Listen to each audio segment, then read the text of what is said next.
Oke, selamat pagi, selamat siang, selamat malam teman-teman semuanya, sahabat super, sahabat Suara yang Putra di sana. Nah, kali ini saya kedatangan tamu yang istimewa banget nih, gitu. Ada Kak Jajang Jailani, ini teman saya waktu di Hara atau di Databot dulu dan juga pernah juga sama-sama di Indonesia Mengajar. Nah, hari ini kita akan bahas tentang self growth juga iya, personal development juga iya, mental health juga iya gitu. Dan ini topik yang menarik banget dan cocok buat teman-teman di sana nih gitu. Nah, kita akan bahas soal mindfulness. Kak Jajang ini nanti Kak Jajang akan cerita sih sebenarnya ya gitu ya tentang mindfulness. Aku menariknya adalah aku pernah lihat postingan Kak Jajang nih tentang mindfulness itu sendiri dan aku dapat bahwa Kak Jajang udah praktekin nih dalam kehidupan sehari-hari ini. Mumpung juga ini topik yang hangat banget dan memang juga relevan banget buat teman-teman di luar sana, teman-teman muda di sana gitu ya. Nanti juga kita akan coba lihat ya praktek mindfulness ini manfaat buat diri sendiri gitu ya, terutama terus juga apakah juga berpengaruh di karir juga ya, itu juga nanti kita akan diskusikan. Nah, mungkin kita mulainya dari perkenalan dulu gitu ya, supaya teman-teman di sana, sahabat-sahabat support di sana kenal nih sama Kak Jajang. Silakan Kak Jajang. Thank you Kak Suhar. Halo pendengar semuanya. Sebenarnya perkenalkan, aku Jajang Jailani, tapi biasa dipanggil Jajang. Kebetulan kita sempat pernah beberapa kali sekantor bareng ya sama Kak Suhar, yang tadi udah di-mention juga di Indonesia Mengajar. Bahkan kayak kita juga pernah di Meet Plaza bareng sebenarnya. Oh iya, benar. Di Hara gitu kan.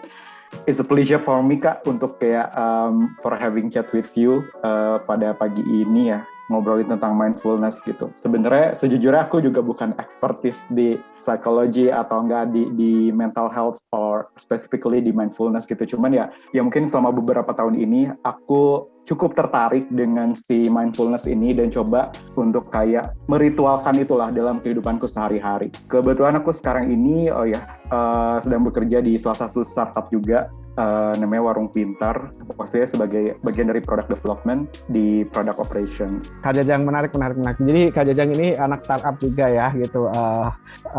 Sekarang di product management gitu, dan sebenarnya menarik sih, ada cerita yang menarik sebenarnya tentang Kak Jajang, di mana Kak Jajang udah mencoba berbagai macam bidang karir ya gitu. Yeah. Jadi dari mulai di people juga gitu ya, ke people development, terus masuk ke bisnis juga, terus akhirnya sekarang di product development. Tapi itu nanti mungkin kalau ada waktu kita bisa ngobrol tentang itu ya. Dan teman-teman kalau misalkan pengen langsung nih directly engage sama Kak Jajang juga boleh banget. Nanti aku juga taruh gitu ya sosial media Kak Jajang di description atau mungkin di sini gitu ya, supaya teman-teman sana bisa langsung kenalan sama Kak Jajang. Nah, oke, thank you. Menarik Kak Jajang. Tadi kan Kak Jajang bilang bahwa udah beberapa tahun yang lalu lah ya mempraktekkan mindfulness ini dan tertarik gitu. Dan sebenarnya aku pengen nanya sih Kak gitu. Kalau kita lihat background ke belakang gitu sih, apa sih yang sebenarnya menjadi turning point Kak Jajang akhirnya gue pengen nerapin ini nih, ini kayak menarik banget nih gitu. Boleh diceritain nggak sih sebenarnya ada apa sih cerita di belakang itu? Jadi jujur ya Kak, maksudnya dulu dari aku mulai dari SD gitu sampai SMA, aku termasuk anak yang super ambisius gitu, yang selalu ngejar pengen posisi nomor 1 di kelas, terus kayak pengen juara umum dan lain sebagainya gitu. Yang mana somehow ketika itu di dunia kuliah gitu, aku juga karena itu udah kayak habit dari kecil ya, kayak udah terbiasa tuh kayak ambis. Ternyata pas di kuliah itu tuh ambisiusnya itu tuh banyak banget penghalangnya nih. Maksudnya kayak aku mau jadi yang paling keren sefakultas atau enggak at least sejurusan lah. Ternyata banyak teman-temanku yang jauh lebih keren gitu, dan pada akhirnya tuh aku sering merasa kecewa lah, kayak kayaknya aku nggak bisa deh kayak mereka gitu kan. Mereka kan anak dari kota gitu. Kebetulan aku juga kan SD sampai SMA di kampung lah, di Kuningan Jawa Barat gitu, bukan yang kota-kota banget gitu dibandingkan teman-teman yang mungkin SD sampai SMA-nya di Jakarta atau enggak di Jabodetabek, di Bandung, yang mana exposure ke teknologi informasinya tuh lebih kenceng gitu dibanding aku. Itu sih Kak. Jadi kayak waktu kuliah itu sering banget tuh merasa kecewa gitu, tapi belum menemukan tuh si teori mindfulness itu sendiri gitu. Jadi sampai aku mau lulus pun itu sering banget comparing to others gitu. Waduh, yang lain cepet banget ya lulusnya gitu kan. 3 tahun setengah udah lulus. Sedangkan waktu itu aku lulus tuh di semester ke-11 gitu. Jadi hampir 5 tahun setengah lah gitu. Jadi udah saking depresinya, terus kayak udah deh kayaknya aku nggak lanjut aja nih, udah nggak akan menyelesaikan kuliahku gitu, karena aku udah ngerasa ketinggalan dari yang lain gitu Kak. Akhirnya alhamdulillah nih abis lulus aku gabung di Indonesia Mengajar. Dan di Indonesia Mengajar itu kita ada pelatihan sama kurang lebih 2 bulan gitu ya, pelatihan intensif offline. Kebetulan salah satu materi yang disampaikan itu waktu itu sama Mas Aji, itu tuh ada pelatihan mindfulness Kak. Jadi disitulah aku kenalan sama si mindfulness itu sendiri. Oh ternyata keresahan-keresahanku yang terjadi di masa lalu ternyata tuh gara-gara diriku sendiri gitu kan. Maksudnya ada yang salah nih dengan cara pikirku, dengan kayak apa yang aku lakuin masa lalu gitu. Dan ternyata bisa jadi ketika kita menerapkan si mindfulness ini sendiri, itu tuh adalah jawaban atas keresahan-keresahanku di masa lalu gitu. Jadi makanya pas di Indonesia Mengajar itu kita mulai ditempatin 1 tahun gitu kan.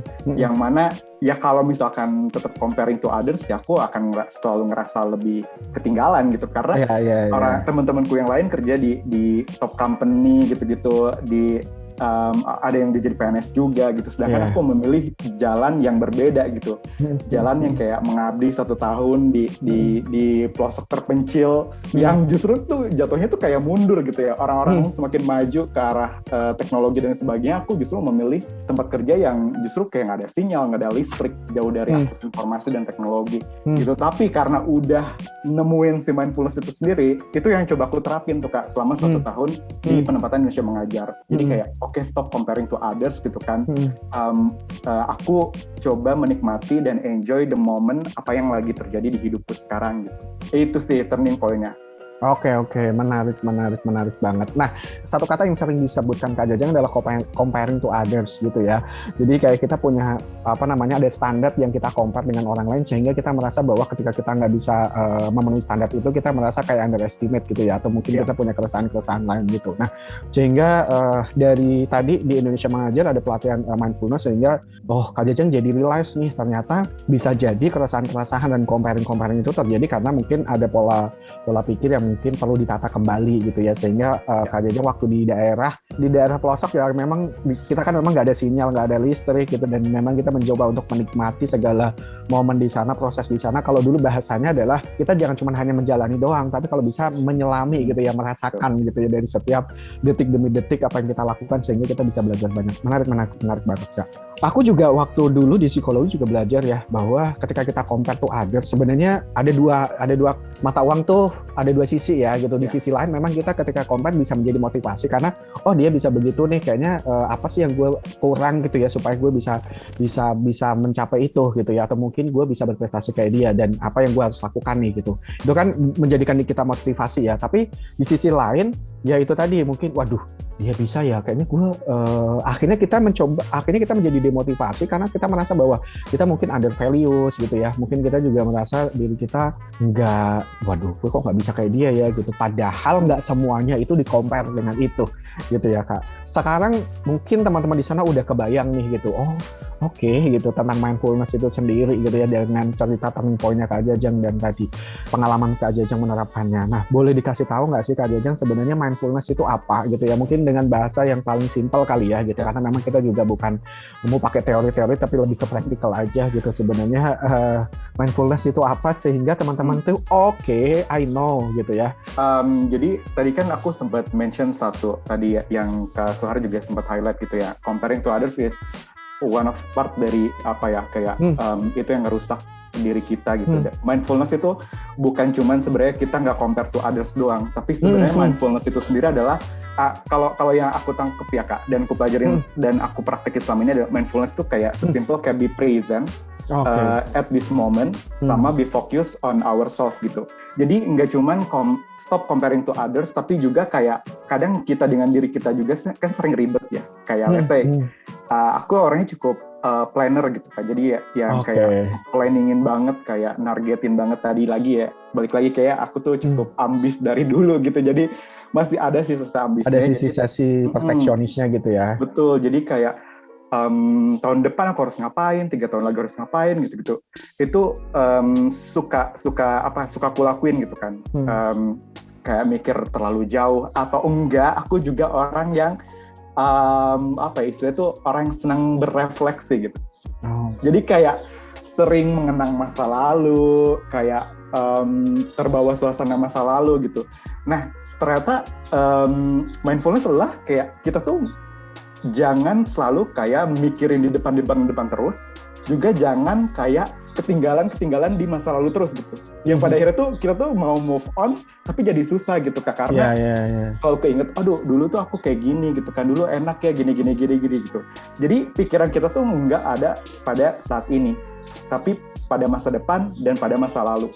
Nah, mindfulness tuh sesimpel kita tuh hadir di masa kini gitu. Jadi kita menyadari ini tuh kita lagi menjalani hari ini, apa yang kita hadapin, ya be mindful gitu. Jadi kayak pikiran kita penuh di hari ini gitu. Jadi nggak yang terus mengulang-ulang memikirkan masa lalu, atau enggak kayak terlalu memikirkan masa depan kayak gitu. Itu juga tuh yang turn point juga yang menarik adalah Kak, waktu corona ya. Oh, I see. Ya, 2 tahun yang lalu kan, ada dia. Kita semua tuh tidak pernah mengharapkan, bahkan nggak pernah berpikir bahwa ada fenomena corona pandemi ini gitu terjadi di seluruh dunia. Jadi pada sebelum corona tuh kayak aku juga sempet lah kayak merencanakan mau traveling kemana gitu kan, kayak udah bikin itinerary yang kayak oke, keren banget ini, kayak ntar aku 2020 mau kesini gitu. Jeng tiba-tiba Maret 2020 tuh corona datang, dan kayak itu semua planning yang udah diatur tuh buyar semua gitu. Itu juga salah satu turning point yang ngingetin aku kembali bahwa ternyata emang masa depan tuh bukan punyanya kita gitu. Apa yang kita punya adalah masa kini gitu. Makanya manfaatkanlah masa kini dengan sebaik mungkin gitu. Karena masa depan tuh bukan punya kita. Masa lalu juga bukan punya kita lagi, karena nggak bisa ditarik ulang kan. Oke, menarik. Jadi kita juga tadi ya konsep maksudnya yang gue tangkap adalah ada 2 poin nih tadi Kak Jajang bilang ya, bahwa be present at this moment sama be focus gitu ya. Jadi nggak fokus ke belakang masa lalu, karena kalau kita fokus ke masa lalu terus juga kita nggak bisa move on ya. Jadi kita kayak hidup di masa lalu gitu. Atau mungkin kita terlalu berpikir jauh atau berpikir ke masa depan gitu ya. Padahal yang kita perlu maksimalin adalah di saat sekarang, be mindful gitu ya, fokus, let's say ya kita kasih 100% pusat perhatian dan apapun yang kita lakukan sekarang, sehingga dengan sendirinya mungkin masa depan juga akan kita raih gitu ya Kak Jajang. Tapi maksudnya fokusnya lebih ke sana. Lebih mungkin comparing to others juga itu kayak jangan terlalu fokus sama kanan kiri kita. Oh, iya. Itu nyambung ya.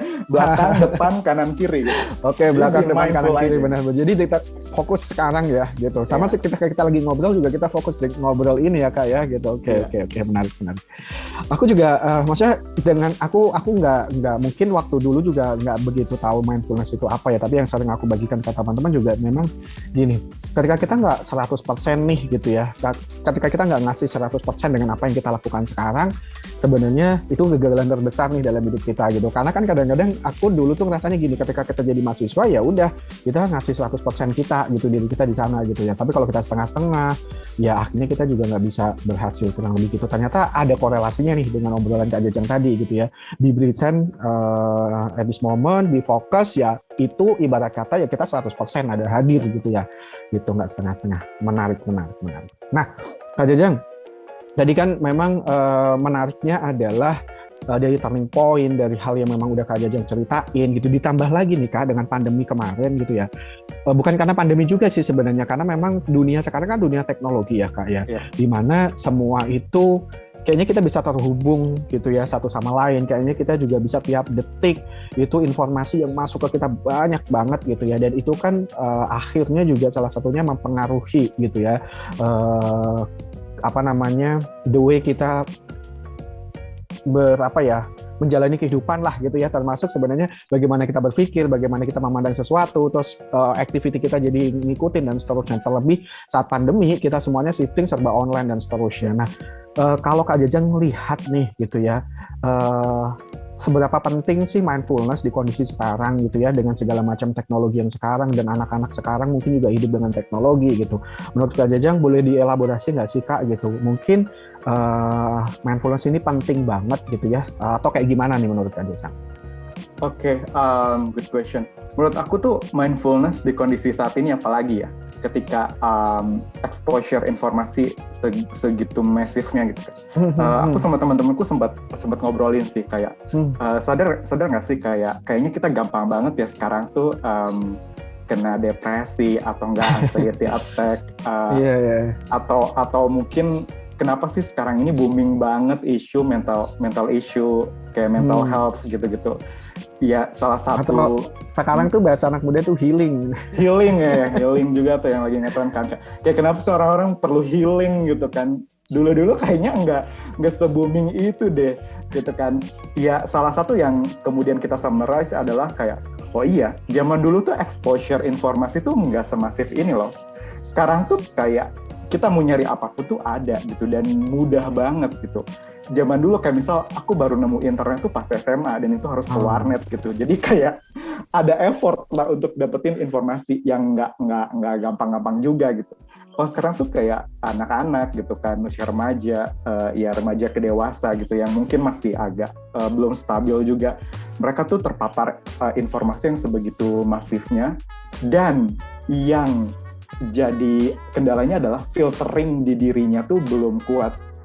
Jadi itu yang sebenarnya nggak cuma anak remaja atau remaja ke dewasa, bahkan orang dewasa juga yang mungkin belum punya filter yang cukup kuat, Kak. Itu yang membuat mereka itu jadi dapat tuh isu mental health-nya atau enggak kena mental illness lah gitu kan. Entah itu anxiety disorder, entah itu dia depresi dan lain sebagainya gitu. Karena emang informasinya banyak, terus kayak dia nge-consume itu, kemudian itu yang juga mungkin jadi terinternalisasi di dirinya.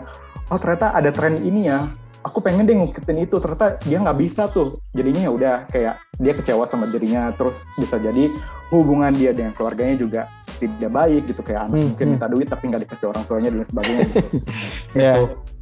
Jadi emang mindfulness tuh saat ini tuh sebegitu pentingnya menurutku ya, apalagi di zaman seperti saat ini gitu kan. Karena masifnya informasi masuk ke kita, sehingga kalau kita nggak bisa filter gitu, kita akhirnya kebawa nih dengan segala informasi yang ada gitu ya, sehingga membuat diri kita kayaknya nggak punya filter dan kita nggak bisa bersikap dan akhirnya kita menjadi nggak menikmati gitu semua proses yang ada. Karena gini, tidak semua tren di luar sana itu suit dengan diri kita ya. Ya jadi nggak semua itu cocok dengan diri kita gitu. Kayak orang bikin tren ini terus wah itu kayaknya lucu, oh itu kayaknya menarik, terus akhirnya kita ngikutin gitu. Padahal again ya, sebelum kita ngomongin mindfulness, yang paling penting juga adalah self awareness. Jadi kita sadar kita itu siapa, artinya ketika di luar sana mau kayak gimana pun, pas kita mau mindful, kita tuh udah tahu, oh kita kayaknya nggak cocok deh bikin kayak gini. Jadi ya udah kita nggak akan ngikutin mereka gitu. Oke, nah tadi Kakak Jajang udah mention soal self awareness ya gitu. Aku melihatnya juga mindfulness ini juga punya impact ke diri sendiri ya gitu. Maksudnya self awareness ini bagian dari kita mencintai diri kita sendiri lah gitu ya, atau self love gitu. Karena ketika kita aware gitu ya, atau memahami lebih dalam tentang diri kita, kan akhirnya kita bisa bersikap seperti apa gitu ya, terlepas dari informasi yang memang sedang beredar atau mungkin banyak banget seliweran di luar sana. Ketika kita punya awareness gitu ya, pemahaman diri gitu ya, sebenarnya mana yang cocok buat gue, mana yang enggak, kekuatan gue kemana, ini kemana, sekarang gue lagi di mana, position gue seperti apa gitu. Jadi kan itu bisa membuat diri kita lebih paham gitu ya tentang diri masing-masing gitu. Nah, dari yang Kak Jajang udah lalui selama ini gitu ya, sebelum kita praktekin sebelum kita bahas soal prakteknya kayak gimana Kak gitu ya, sebenarnya mindfulness itu sendiri tuh ngelatih kita untuk mencoba memahami diri atau enggak sih Kak gitu, kalau dari sisi Kak Jajang? Iya betul, jadi mindfulness sama self awareness ini aku nggak tahu ya exactly-nya mana yang harus duluan gitu, apa mindful duluan apa self awareness duluan gitu. Tapi seharusnya kalau kita udah mencoba untuk mindful, fokus ke diri kita, padahal kita mulai bertanya-tanya nih, kita ini siapa, kita ini punya kekurangan apa, kita punya kelebihan apa gitu. Kalau misal konteksnya kayak gitu, berarti mindful ini yang bisa mempertajam self awareness kita. Di sisi lain, mindfulness nggak akan bisa jadi optimal ketika self awareness-nya sendiri belum terbangun. Jadi ini keduanya tuh kayak bisa jadi mindfulness dulu baru self awareness, atau enggak kita ningkatin self awareness dulu, udah gitu pas mau mindfulness lebih gampang. Jadi bisa dua-duanya sih. Nah, sekarang kita ngomongin practical things ya. Artinya contoh-contoh aplikasi yang Kak Jajang terapin nih gitu ya semenjak dulu di Indonesia mengajar sampai sekarang gitu ya, yang diterapi dalam sehari-hari terkait dengan mindfulness ini apa aja sih Kak? Mungkin bisa dikasih contoh gitu ya buat teman-teman kita. Oke, kalau dari aku yang pertama, yang lagi sebenarnya aku juga masih tetap belajar ya. Yang pertama adalah untuk membatasi exposure informasi, khususnya dari sosial media. Oke. Jadi, lagi-lagi ya, dengan kita punya self-awareness, kita tahu batasan mana ketika sosmed ini udah ngerasa toxic. Jadi ketika kita udah ngerasa, wah ini udah toxic banget ini sosmed ini gitu kan, mending puasa dulu deh atau hiatus lah, maksudnya dari sosmed itu. Gitu. Itu yang pertama, adalah dengan cara kita aware, kemudian kita mempraktikkan itu tuh. Kayak untuk membuat batasan-batasan sampai mana sih kita, bukan cuma dari screen time ya Kak, maksudnya kayak harus dipatok banget, kayak sehari cuma 2 jam bersosmed, nggak mesti kayak gitu, tapi lebih ke teman-teman sadar diri aja nih, ketika udah ngerasa sosmed ini toxic, ya udah hiatus dulu. Jadi nggak yang strict day to day harus gini-gini. Lebih ke itu tadi, bangun self awareness-nya dulu. Kayak oke, aku kayak kalau udah ngerasa gini, ya udah deh tutup dulu si sosmednya. Gitu. Itu mungkin yang bisa dipraktekin di yang pertama itu Kak. Kenapa? Karena dengan kita nggak terlalu ngebandingin orang, itu kita punya space banyak waktu, punya banyak ruang untuk kita dengan diri kita sendiri gitu. Mengenal diri kita sendiri, fokus dengan diri kita sendiri. Nah, kalau misal kita udah membatasi itu, kita punya ruang untuk diri kita sendiri, baru deh yang kedua adalah yang biasa aku lakuin adalah setiap pagi aku selalu bertanya ke diri sendiri. Apa sih yang mau dikerjain sendiri gitu ya kayak? Iya, kayak apa sih yang mau dikerjain hari ini? Itu. Kenapa? Karena itu tadi tujuannya adalah mindful hari ini gitu. Jadi aku selalu bertanya ke diri sendiri, oke, apa yang mau dilakuin hari ini? Jadi udah kebayang tuh Kak, to do list hari ini tuh mau ngapain aja. Oke, jam segini ada meeting, terus abis ini gini, ntar istirahat, bahkan sampai kayak ntar kayaknya makan siang maunya ini gitu. Jadi emang beneran fokus di hari itu gitu. Dan itu tuh beneran kayak misal ada godaan tiba-tiba datang, kita udah fokus aja gitu. Kita tahu jadwal kita apa, terus kalau misal ini masih bisa diselipin atau enggak. Kalau bisa diselipin ya oke, kalau enggak ya kita tolak gitu. Karena again ya, kayak budaya di Indonesia yang orangnya itu susah untuk atau segan untuk bilang no gitu, itu juga jadi problem gitu. Dan itu juga jadi problem ketika teman-teman mulai latihan mindful gitu. Teman-teman mau fokus ke diri sendiri, tiba-tiba ke-distract sama lingkungan. Nah itu makanya itu juga penting tuh, gimana teman-teman punya strategi atau kayak cara atau seni untuk bilang no ke orang gitu. Gitu. Itu yang kedua tuh, kayak pagi tanya ke diri sendiri, kemudian buat to-do list. Kemudian juga kalau di startup Kasur juga tahu lah ya, kayak apalagi di zaman online gini gitu kan, kayak jadwal meeting tuh padat banget gitu kan, satu ke meeting lain, meeting lain. Pokoknya kalau misal teman-teman udah pindah dari satu meeting ke meeting lainnya, lupakan dulu meeting yang sebelumnya gitu. Kalau teman-teman gini, posisinya adalah aku udah di meeting B nih, terus tadi abis meeting A gitu. Di meeting B tuh aku masih bengong gitu, tadi tuh mikirin meeting A gitu. Nah, pada ujung-ujungnya adalah pas di meeting B, itu kita nggak mindful, itu kita bisa jadi nggak dapet ini ngomongin apa sih meeting ini gitu kan. Jadinya nggak fokus kan, dan jadinya juga ya sayang aja gitu waktunya. Selalu berusaha untuk kayak, ya udah lalu, ditunda dulu, kemudian kita hadir di masa kini, terus masa depan kayak, ntar dulu jangan dipikirin dulu kayak, aduh ntar gue meeting berikutnya ngapain, bahas apa ya gitu. Kalaupun ada yang harus dipersiapkan, please persiapkanlah bukan di jam-jam meeting, di jam rentang meeting itu gitu. Jadi kayak malamnya atau kayak, nah itu juga yang ngomongin malam nih, kayak terakhir yang aku lakuin lah, setiap malam aku juga selalu ada sesi kayak nyobain buat sesi refleksi gitu sih Kak. Jadi aku itu alhamdulillah sekarang itu jadwal tidurku udah sangat-sangat baik menurutku ya. Jadi aku udah mulai tidur tuh paling malam tuh 9:30 ya. Jadi kayak paling cepet aku tidur 8:30 malam. Terus jam 8 itu atau setengah jam tuh minimal aku udah nggak on screen. Dan di posting ke on screen itu yang aku coba refleksi kayak, oke, sehari ini tuh udah ngapain aja ya gitu-gitu. Terus kayak ada yang harus aku persiapin gak ya buat besok gitu kan. Kalau misalkan ada, ya itu aku persiapin di yang off screen itu gitu. Jadi ketika besok mau mulai hari yang baru, itu bener-bener aku udah ready gitu. Persiapan itu udah dari semalamnya. Jadi besok tuh daily rutinnya itu sama, kayak tinggal ngecek aja kayak hari ini mau ngapain, bikin to-do list, kemudian ya udah be present at every moment, kemudian malamnya refleksi. Oke, dan gue juga ngerasain banget ya kalau di startup kan memang bukan kadang-kadang sih, banyak kan meeting kadang-kadang online gitu ya Kak ya. Kadang kita meeting sambil ngerjain sesuatu gitu ya. Cuma memang nggak open cam tapi off cam, tapi nggak fokus gitu ya di saat meeting itu, atau ketika webinar jadi peserta webinar ya udah kita nggak mendengarkan dengan seksama tapi kita ngerjain yang lain gitu kan. Nah itu juga sebenarnya hal-hal yang sebenarnya mungkin secara nggak kita sadarin gitu ya, akhirnya ngedistraksi diri kita ya, karena kita fokus ke banyak hal, justru mungkin kita nggak jadi maksimal mungkin dengan apa yang kita lakukan ya gitu. Betul. Dan itu juga bikin bisa ngerusak ambien si meeting juga Kak. Kayak misal kamu ditanya kayak bagaimana pendapatnya Kak Suhan? Oh iya, gimana tadi? Sorry tadi gimana gitu kan. itu bikin kesel loh, kayak kita udah discuss banyak tuh kayak kamu dari tadi nggak fokus gitu.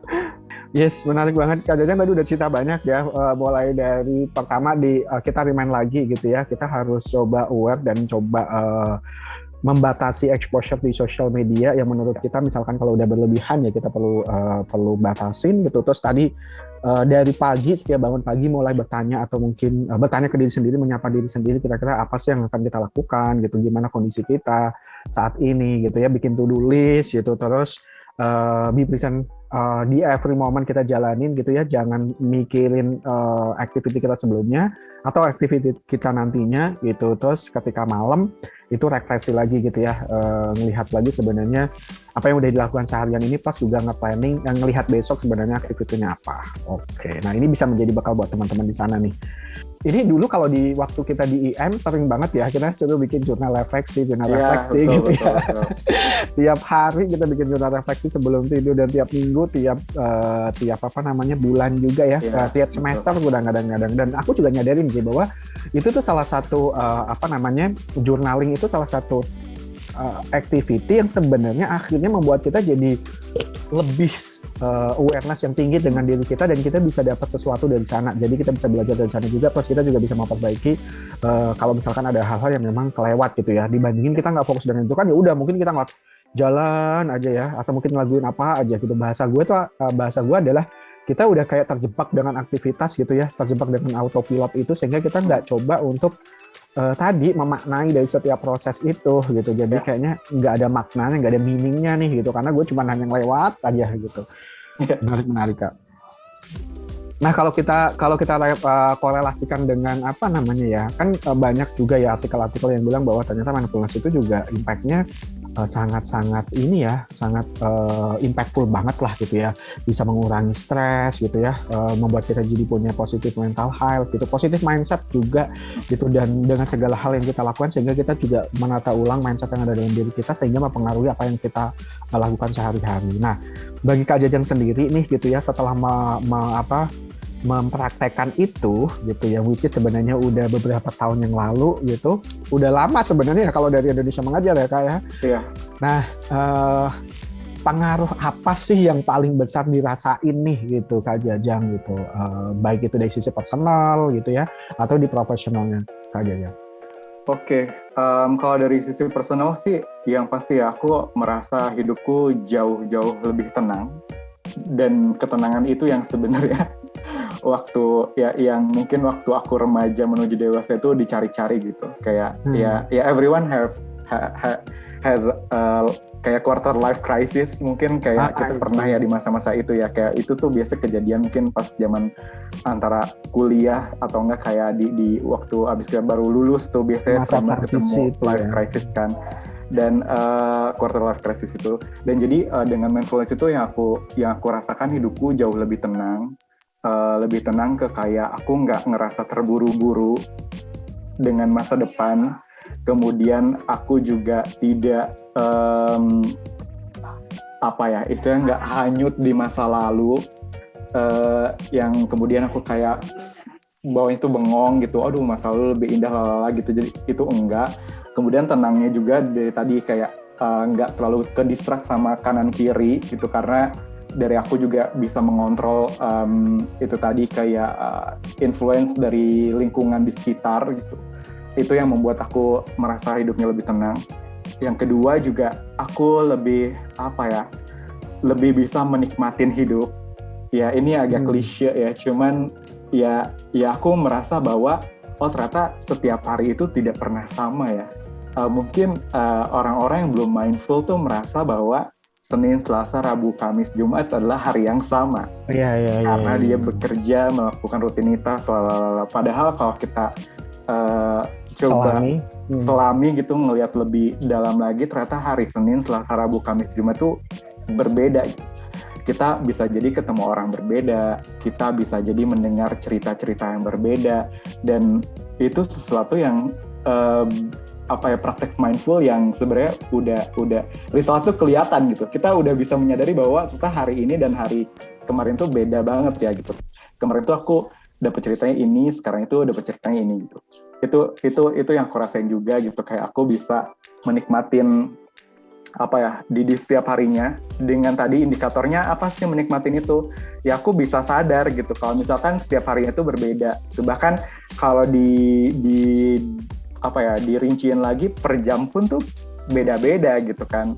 Walaupun let's say kita sarapan makan siang, itu pasti feelingnya juga beda gitu. Nah itu ya kita udah mindful tuh di sana.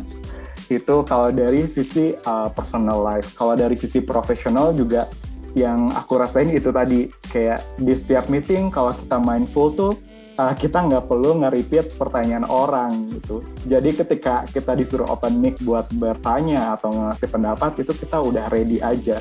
Dan itu jadi bikin orang tuh seneng gitu, menghadirkan kita di meeting tersebut gitu. Jadinya bahkan kayak mereka tuh selalu mengharapkan kayak lo bisa nggak sih kayak datang meeting ini gitu kan, buat kasih kita feedback lalala gitu. Karena emang kerasa bahwa present kita itu di forum itu tuh ada gitu, walaupun kita virtual, let's say pada off-cam juga, yang kadang antara ada dan tiada ya sebenarnya. Cuman kalau kita emang mindful, ya kita selalu siap sedia gitu ketika disuruh nanya atau enggak diminta ngasih feedback atau enggak ngasih masukan. Nah itu kerasa Pak. Jadi kayak ketika ada meeting-meeting lainnya, terus kayak lo ikut deh gitu kan, karena saran lo cukup impactful buat tim ini gitu. Itu as a professional, salah satunya itu. Kemudian juga adalah kalau aku ya di tim produk gitu, kan tim di product management tuh kita kayak punya backlog gitu Pak. Jadi kayak misal kayak Q1 kita harus ngapain, Q2 harus ngapain, Q3 harus ngapain gitu. Itu juga dengan mempraktekkan mindful juga itu cukup relate ke bagian situ ya, di mana kayak sesuatu yang mungkin tiba-tiba datang di tengah-tengah quarter gitu, dan kita udah punya to-do list yang harus kita develop gitu, apa yang harus kita rilis. Itu kita nggak langsung serta-merta oke deh masuk gitu, enggak. Jadi karena kita juga mikir lagi nih, oh mohon maaf, ini kita udah punya backlog lah, ini dengan ini selesainya berapa sprint gitu. Kalau misalkan ada backlog baru yang mau masuk, itu kita yang nggak langsung terima. Kita berusaha dulu nih untuk ngeliatin ini bisa masuk atau enggak gitu. Itu juga salah satu praktek mindful ya di pekerjaanku gitu, di product management. Yang penting juga adalah mindful itu bermanfaat ketika teman-teman udah merasa galau atau ngerasa burn out di pekerjaannya, kemudian kayak pikirnya itu udah deh gue resign aja gitu. Oh ternyata tidak, ternyata ada filter lain sebelum kita memutuskan untuk itu gitu. Dengan mindful tuh kita kayak mikir lagi gitu, yakin nih kita mau resign dengan kondisi saat ini gitu kan. Emangnya nanti mau kemana gitu kan. Oke, emangnya ntar kalau keluar pengen ngejar apa yang dicari gitu, terus apa yang kita ngerasa bahwa saat ini tuh kita ngerasa nggak terfulfill gitu, makanya kita mencari itu, siapa tahu ada kesempatan di luar sana gitu. Itu yang membuat aku juga ketika lagi burn out itu nggak yang langsung reaktif Pak, yang langsung kayak oke, gue mau resign besok gitu kan, atau enggak kayak oke, gue mau apply sini gitu. pokoknya mau resign dulu deh sebelum dapat kerjaan. Itu yang nggak bikin kayak gitu juga sih Pak. Itu di professional life kayak gitu.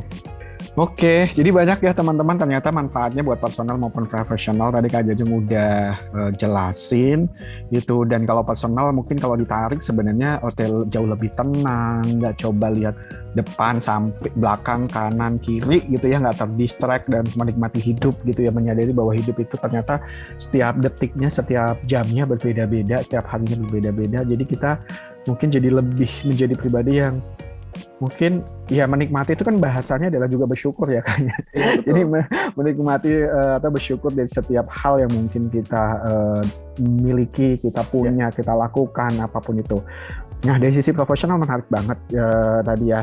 Aku kalau disimpulin mungkin satu, kita menjadi lebih produktif gitu ya Kak, atau produktif kan, karena memang kita tadi Kak Jajeng cerita bahwa oh ternyata kita dibutuhin, presentnya kita di momen itu tuh sangat impactful nih terhadap kualitas pekerjaan, kualitas koordinasi, kualitas meeting, apapun itu. Terus yang kedua dan ketiga kalau aku bisa simpulin, tadi kan Kak Jajeng ngomongin ternyata soal problem solving lah gitu ya, sama decision making gitu. Intinya jadi membuat kita jadi lebih tepat aja gitu ya mengambil sikap dan mengambil sesuatu, karena kita tahu nih sebenarnya current state-nya kita gimana, kita udah memahami dan mencoba mindful sehingga oh ini kayaknya belum bisa dulu, ini belum ini gitu ya. Termasuk decision making tadi, termasuk ngomongin soal kegalauan gitu ya, aku harus kemana nih gitu. Nah dengan mencoba mindful sehingga kita punya secara nggak langsung melatih kemampuan analisa gitu ya. Problem solving itu kan mulai dari sana ya Kak ya gitu. Jadi terus akhirnya kita bisa decide gitu sesuatu based on memang lebih tepat aja gitu ya ketika kita menerapkan konsep mindfulness itu sendiri. Nah jadi menarik ya kayak ngomongin mindfulness tapi kayak ada problem solving, ada decision making-nya juga. Iya, at the end kan sebenarnya ujung-ujungnya begitu ya. Kita bagaimana kita coba untuk melihat suatu hal gitu, terus akhirnya kita at the end kita memutuskan nih gitu, gue mau ikutan apa enggak, gue mau ke kanan atau ke kiri dan seterusnya gitu. Kak, tadi ya ternyata memang di karir juga penting banget. At the end sebenarnya kalau kita jadi menikmati, bersyukur gitu ya, dan kita juga nggak galau, nggak amit-amit depresi ya. Gitu sehingga kita lebih bisa produktif itu ya. Nah gini deh, bagi teman-teman di luar sana nih ya, barangkali mungkin pengen memulai nih Kak gitu ya, bagi let's say misalkan kita pemula gitu ya. Menurut Kak Jajeng tuh first-nya tuh harus ngapain ya gitu kalau kita nih pengen nerapin mindfulness ini dalam keseharian kita? Karena setiap orang juga punya personality yang berbeda-beda juga ya. Jadi menurutku ini nggak bisa dijadiin satu patokan baku juga gitu. Karena let's say kalau misal aku bilang, oke, pertama kamu harus membatasi sosial media. Mohon maaf Kak, kerjaanku tuh di sosmed gitu, karena aku content creator juga gitu kan. Jadi kayak dari yang udah aku kasih tips di depan, itu silakan teman-teman pilih aja mana yang paling suitable, mana yang paling pas, mana yang paling cocok dengan personality-nya teman-teman, dengan mungkin kayak pekerjaannya teman-teman juga gitu. Itu sih Kak, jadi dari aku nggak bisa sih ngasih kayak tips bakunya harus kayak gini, harus kayak gitu. Oke. Jadi balik lagi ya, tadi udah panjang lebar sih sebenarnya Kak Jajeng juga udah cerita, nanti disesuaikan dengan kebutuhan dan kondisi teman-teman sekarang atau stage-nya kayak gimana. Karena preferensi orang berbeda-beda gitu ya, kecenderungan orang beda-beda. Oke. Nah kalau ngomongin di dunia sekarang nih Kak, di dunia digital gitu ya, ada tips khusus nggak atau mungkin yang pengen di-share gitu ke teman-teman? Pertama, teman-teman coba ini lagi, coba dilatih lagi sensitivitas teman-teman, kayak teman-teman menyadari pertama dari penggunaan aplikasi ya. Aplikasi mana aja yang berguna buat teman-teman dan itu kegunaannya buat apa. Menurutku itu cukup penting untuk ada filtering di depan. Kenapa? Biar teman-teman tidak masuk ke satu aplikasi yang malah jadi toxic buat teman-teman gitu. Let's say sekarang kan sosial media juga banyak ya Kak, maksudnya variannya atau enggak jenis kontennya itu banyak banget. Jadi silakanlah teman-teman coba pikirin dulu, oke aku mau bersosmed ini buat apa nih? Buat nyari koneksi kah? Buat entertain kah? Atau buat bisnis kah? Atau buat apa gitu? itu coba direfleksikan lagi, teman-teman aware kayak kebutuhanku bersosmed ini buat apa, kebutuhanku download aplikasi ini buat apa gitu. Jadi dimulai dari situ, kemudian ketika oke, ini kayak penting buat hidupku gitu kan, dengan tujuan ini gitu. Akhirnya teman-teman nge-download itu, kemudian teman-teman nge-consume si apps itu. Nah, di situ teman-teman juga dilatih lagi nih sensitivitasnya, kayak oke, di titik mana aku ngerasa bahwa si aplikasi yang aku konsum ini benar-benar kayak membantu hidupku gitu. Kayak let's say kalau entertainment deh gitu kan. Ini beneran bisa menghibur atau enggak jatuhnya malah membuat kita jadi overthinking gitu. Karena itu tadi yang Kasar sempat bilang depan ya, kayak istilah tuh dua mata koin gitu ya, yang kayak ya semua itu ada positif negatifnya. Nah itu tadi yang kayak misalnya kita download satu aplikasi video gitu, di mana di situ sebenarnya kita bisa belajar, tapi di situ juga kita bisa kayak itu ngikutin tren-tren yang aneh-aneh dan sebagainya gitu. Jadi coba dilatih lagi sensitivitas teman-teman, kayak kalau aku pakai sosmed ini tuh kira-kira batasannya sampai mana ya gitu kan. Aku jadi tahu nih kalau udah ngerasa kayak gini berarti ini kayaknya udah mulai toxic nih gini. Kalau udah toxic kira-kira aku harus ngapain ya. Itu sih paling 2 itu sih Kak, dari mulai ngefilter kira-kira aplikasi mana yang berguna atau kayak ngasih value ke diri kita, mungkin ya bahasa ininya beratnya. Terus mana yang nggak berguna, sama yang kalau misal udah kita konsumsi aplikasinya, kita juga aware kapan kita harus berhenti, kapan kita harus hiatus bentar dulu gitu sih. Oke, baik. Oke. Thank you, Kak Jajang. Jadi itu ya teman-teman, di dunia ini, maksudnya di era teknologi dengan massive information gitu ya, aplikasi juga banyak banget. Jangan sampai semua hal yang ada di handphone kita atau mungkin di personal atau di gadget kita itu semuanya ada, terus kita juga bingung kita menggunakannya kayak gimana, atau mungkin kita gunain semua, akhirnya kita juga overwhelmed sendiri. Gitu. Ya betul, apalagi khusus untuk para orang tua ya Kak, maksudnya ya mungkin Kak Suhar juga inilah sebagai orang tua, itu juga nggak cuman buat diri kita ya, maksudnya tadi yang mempraktekkan tadi kayak memfilter mana aplikasi yang baik tidak, kemudian kapan berhenti kapan tidak gitu. Itu juga penting untuk dicoba diterapkan di anak-anak kita ya yang udah jadi orang tua gitu. Kenapa? Karena itu tadi, maksudnya mungkin kita baru megang sosial media di zaman kita udah SMA gitu kan. Nah sekarang tuh anak-anak balita juga udah terpapar kan dari mulai dia balita gitu. Sedangkan ya mereka belum bisa tuh punya self-awareness kayak orang-orang dewasa gitu. Makanya perlu dibantu juga sama orang-orang tuanya. Nah, udah panjang banget nih kita ngobrolin ya Kak ya gitu, dan tadi menariknya banget adalah ada sharing experience dari Kak Jajang soal tips dan practical things yang bisa teman-teman cobain nih kalau misalkan mau ngelatih mindfulness itu gitu. Nah, sebelum kita akhiri Kak Jajang gitu ya, ada kata-kata mungkin atau pesan khusus gak yang mau disampaikan ke teman-teman di sana yang sedang mendengarkan atau menyaksikan ini, yang memang mungkin sangat penting banget nih menurut Kak Jajang ya, dari jadi apa sih key takeaways-nya nih selama menjalankan mindfulness ini? Oke, yang aku pengen highlight adalah ini kayak setiap orang itu unik, nggak ada manusia satupun, bahkan anak kembar tuh yang bener-bener 100% sama, nggak ada. Setiap orang itu unik, jadi teman-teman harus menyadari itu. Teman-teman jangan selalu kepikiran untuk pengen jadi seperti orang lain, pengen jadi kayak dia dan dia gitu, karena ceritanya teman-teman itu pasti berbeda gitu. Jadi jangan takut untuk jadi diri sendiri, karena setiap orang itu unik. Dari situ teman-teman kayak ketika ada ngelihat sesuatu yang mungkin tren gitu-gitu, itu teman-teman jadi aware gitu. Oke, dia kayak gitu bisa jadi kayak gini, aku kayak gini ya nggak mesti kayak gitu. Itu ya yang the ultimate goal ya, menyadari bahwa semua orang itu unik. Jadi jangan selalu merasa bahwa kita compare to others kayak gini, kita jadi underestimate diri kita. Jangan kayak kemudian kayak kok orang lain begitu, saya juga harus seperti itu, kemudian ambisinya tuh jadi berlebihan, kemudian di akhir kita juga merasa kecewa, itu juga jangan.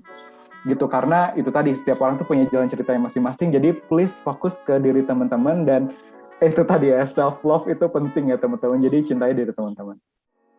Iya, oke, thank you Kak Jajang. Banyak banget nih kalau gue ulangi lagi kayaknya udah semuanya udah di cover nih gitu ya, dari mulai apa ya, lebih maksudnya mendengarkan diri sendiri, berkenalan dengan diri sendiri, memahami diri sendiri gitu ya, bahwa kita itu unik gitu. Setiap orang tuh dengan uniqueness masing-masing, pasti punya kelebihan masing-masing. Jadi diri sendiri, nggak usah compare sana sini gitu ya, nggak usah lihat kanan kiri depan belakang, tapi coba be mindful at the moment, sama fokus gitu. Dan tadi bahasa yang sering kita dengar adalah rumput tetangga selalu lebih hijau ya kayak. Iya betul. Padahal kita punya pet masing-masing nih gitu ya. Kalau kita nggak ngurusin diri sendiri, masa diurusin sama orang lain gitu. Nah itu kata yang temanku juga dulu selalu remind ya, bahwa ya kita semuanya punya baseline atau startnya beda-beda nih gitu. Nggak mungkin kalau misalkan mereka udah, let's say ya, mungkin bahasanya sekarang, mungkin kemarin kan nggak apa-apa kok nggak masuk Forbes tapi gitu ya, gitu atau apapun gitu. Kadang-kadang kan kita compare dengan itu, oh gila ya udah punya investasi ini itu dan seterusnya, udah masuk sini situ, udah punya prestasi ini situ gitu, bahwa kita itu unik, kita spesial, kita punya kebanggaan gitu diri sendiri. Jadi dengan terus kita mencoba mengenali dan mencoba lebih mindful, jadinya nanti juga impact-nya ke teman-teman sendiri gitu ya. Iya. Tuh, jadi istilah kayak rumput tetangga selalu lebih hijau tuh jangan selesai cuma di situ doang. Rumput tetangga bisa jadi lebih hijau, tapi tanah gersang kita bisa jadi di dalamnya itu banyak minyaknya. Iya. Jadi kita ternyata cuman kita nggak sadar aja di bawah tanah kita tuh banyak minyaknya loh. Betul. Yang perlu kita coba ambil ya minyak itu, dan kita maksimalin ya gitu. Oke Kak Jajang, thank you banget udah sharing Kak gitu ya, udah berbagi sama teman-teman semuanya. Semoga ada sesuatu yang kita bisa ambil, pastinya lah banyak banget yang bisa diambil, dan semoga teman-teman di luar sana bisa menerapkan dan mulai gitu ya, lebih mindful gitu. Oke, thank you teman-teman yang udah setia nih gitu ya. Mungkin nantikan aja beberapa topik-topik lagi yang lain gitu. Pastinya channel ini akan banyak bercerita soal dunia HR, soal karir, soal pengembangan diri gitu ya, soal kepemimpinan, dan juga mungkin ada yang berhubungan sama pendidikan. Sip, sekali lagi thank you banget ya Kak Jajang ya, sehat-sehat selalu, jangan bosan gitu ya untuk berbagi lagi di sini gitu, karena berbagi itu menyenangkan sih kalau buat gue. Betul, setuju. Sip, gitu ya. Aku tutup ya Kak Jajang ya. Sampai jumpa, sehat selalu, sukses selalu. Semoga kita bisa ketemu offline nih Kak, nggak cuma online. Amin. Thank you juga Kak Suhar buat invitation-nya. Yo.